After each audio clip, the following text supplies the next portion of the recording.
दोस्तों, महाभारत का युद्ध समाप्त हो चुका था, लेकिन एक माँ की पीड़ा अभी भी बाकी थी। गांधारी द्वारका में श्री कृष्ण से मिलने के लिए पहुंची थी। गांधारी धीरे धीरे आगे बढ़ती है। एक क्षण को वह रुकी और फिर बोली, मैं तुम्हारे पास आने से हिचकिचा रही थी। वासुदेव कृष्ण हल्की मुस्कान के साथ कहते हैं, क्यों माते, मेरे द्वार तो सदा सबके लिए ही खुले हैं।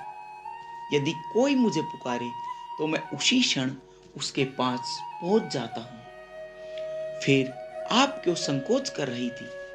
गांधारी धीमे स्वर में कहती है, क्योंकि जब मैं तुमसे अंतिम बार मिली थी तब मेरे अंदर क्रोध की अग्नि धधक रही थी। मैंने होश खोकर न जाने तुम्हें क्या क्या कह दिया, यहाँ तक कि तुम्हें श्राप भी दे दिया। और फिर उसी श्राप की आग में मैं खुद भी धीरे धीरे जलती रही। श्री कृष्ण शांत भाव से बोले, आपने जो कहा वह एक माँ की पीड़ा थी माते। माँ अगर कुछ कड़वा भी कहे तो उसमें भी ममता होती है। आपके शब्दों में जो गुस्सा था वो श्राप नहीं था बल्कि दुख था। मैंने वो श्राप आदर के साथ स्वीकार किया। लेकिन माते, आपने अब तक यह नहीं बताया कि आप क्यों आई हैं। गांधारी की आंखें भर आई। वह कुछ देर बाद बोली, लेकिन आज मैं आपसे नाराज नहीं हूं। आज मैं आपके पास एक सवाल लेकर आई हूं। पहले मुझे वचन दो कि जो सच होगा वही कहोगे। श्री कृष्ण ने सिर झुकाकर कहा, आप पूछिए माते। यदि मुझे उसका उत्तर पता होगा तो मैं अवश्य बताऊंगा। गांधारी बोली, किस बात का ज्ञान नहीं है तुम्हें मधुसूदन? यदि तुम अंतर्यामी न होते तो मैं तुम्हारे पास आने का कष्ट क्यों करती? माधव बोले, तो फिर पूछिए न माते, किस उत्तर की प्रतीक्षा कर रही हैं आप? आप क्या जानना चाहती है मुझसे? गांधारी कहती है, वासुदेव, मैं तुमसे जानना चाहती हूँ, कुंती की आंखों से बहते आंसुओं का कारण क्या है? मैं उसके दुख को समझना चाहती हूँ।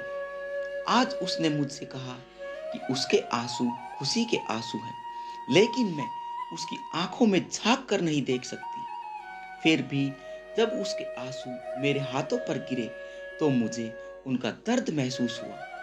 मैं जानती हूँ खुशी के आंसू कभी इतने नहीं जलते कि किसी और का हृदय भी पीड़ा से भर उठे, लेकिन उसके आंसू इतने गर्म थे कि मुझे ऐसा लगा जैसे मेरा पूरा शरीर जल रहा हो।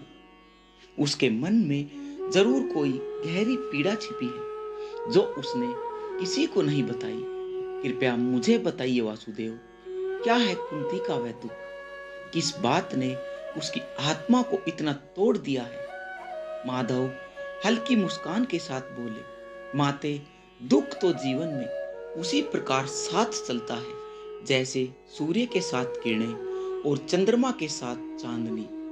दुख और जीवन तो एक बंधन के दो नाम है माते। जब तक शरीर में प्राण रहते हैं, जब तक जीवन में दुख भी रहता है। दुख से तो उसी समय छुटकारा मिलता है जब स्वयं जीवन से छुटकारा मिल जाए। गांधारी बोली, उसे किस बात का दुख है वासुदेव?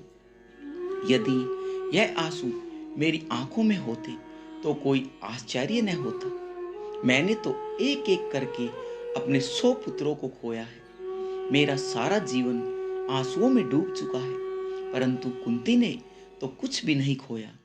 सारा संसार जानता है कि उसके 5 पुत्र जीवित हैं। माधव बोले, सारा संसार यह अवश्य जानता है कि उनके 5 पुत्र जीवित हैं, क्योंकि सारा संसार यह समझता है कि उनके केवल 5 ही पुत्र थे। किंतु माते, जो संसार समझता है, क्या वही सत्य होता है? गांधारी कहती है, तो क्या तुम यह कहना चाहते हो मधुसूदन कि यह सत्य नहीं है कि कुंती के 5 पुत्र जीवित हैं? श्री कृष्ण बोले, नहीं माते, संसार उस सत्य को नहीं देख पाता जो समाज के खोखले आदर्शों और परंपराओं के आडंबर के कारण स्वयं को छिपाने पर विवश हो जाता है।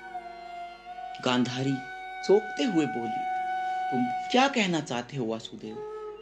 मैं कुछ समझ नहीं पा रही हूँ। यदि यह सत्य नहीं है तो फिर क्या सत्य है? वासुदेव बोले, सत्य यह है कि माते, कि बुआ कुंती के केवल 5 नहीं 6 पुत्र थे। गांधारी स्तब्ध होकर कहती है, नहीं, यह नहीं हो सकता। कृष्ण बोले, यदि ऐसा न होता माते, तो आपको उनके आंसुओं में अंगारों से तपन का अनुभव भी नहीं होता। गांधारी बोली, किंतु उनका छठा पुत्र कौन था? श्री कृष्ण बोले, अंगराज कर्ण, 5 पांडवों के बड़े भाई। उनका जन्म बुआ कुंती के विवाह से पूर्व सूर्यदेव के वरदान से हुआ था, किंतु कुंवारी माता कहलाने के डर से उन्हें यह सत्य संसार से छिपाना पड़ा। गांधारी बोली, हे ईश्वर, यह मैं क्या सुन रही हूँ? हमारा कर्ण कुंती का पुत्र था, तो कुंती ने यह बताया क्यों नहीं? श्री कृष्ण बोले, लोग यति शब्दों का प्रयोग बड़ी निर्दयता से करते हैं।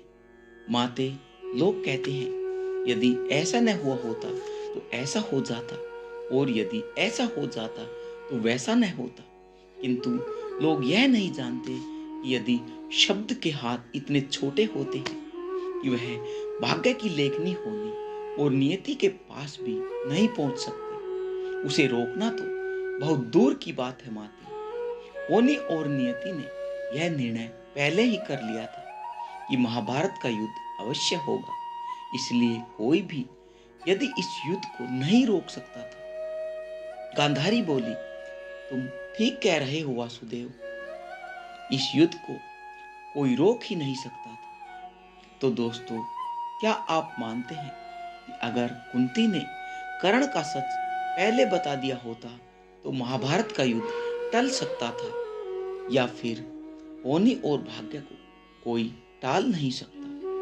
अपनी राय कमेंट बॉक्स में जरूर बताइए। अगर वीडियो अच्छी लगी हो तो लाइक करें, अपने मित्रों और परिवार के साथ शेयर करें। धन्यवाद।